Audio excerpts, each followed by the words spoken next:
اولیاء اللہ وہ خوش نصیب لوگ ہیں جن کو اللہ تبارک و تعالی اپنی ذات کا قرب عطا کرتا ہے۔ جس طرح نبوت ایک منصب ہے، اسی طرح ولایت بھی ایک منصب ہے۔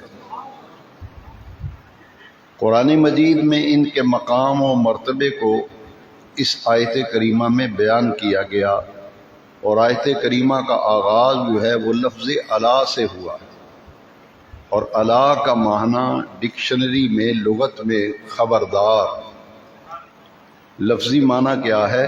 خبردار، اور اس کا اصطلاحی معنی اور سلیس معنی اور ترجمہ یہ ہے کہ غور سے سنو۔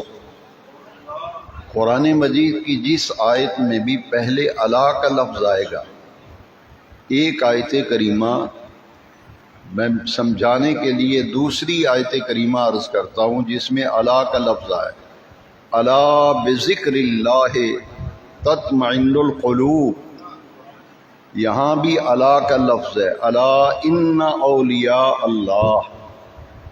تو یہ بات نوٹ کر لیجئے کہ قرآن مجید میں جس آیت کے ابتدا میں آغاز میں الا کا لفظ ہو، اس کا لفظی معنی ہے خبردار ہو جاؤ، یعنی جو بات آنے والی ہے وہ بڑی اہم ہے،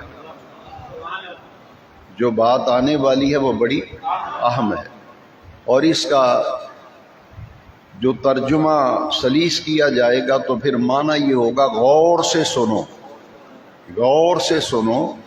ان اولیاء اللہ، بلا شبہ جو اللہ کے ولی ہیں، لا خوف علیہم، ان پر کوئی خوف نہیں، ولا هم یحزنون، اور نہ ہی وہ غمگین ہوں گے۔ یہ آیت نمبر 62 ہے سورہ یونس کی 62 نمبر آیت۔ اس سے اگلی آیت جو ہے 63 نمبر آیت، اس میں اللہ کریم نے ولی اللہ کی پہچان بیان کی، الذین آمنوا وکانوا یتقون، یہ وہ لوگ ہیں جو ایمان لائے، ویتقون، اور ہمیشہ متقی رہے،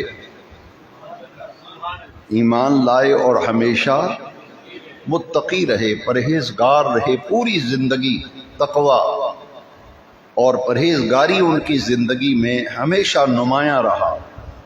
ان دو آیات کے اندر رب ذوالجلال نے اولیاء اللہ کے منصب، ان کے مقام اور ان کے مرتبے کو اور ان کی پہچان کو بیان فرمایا۔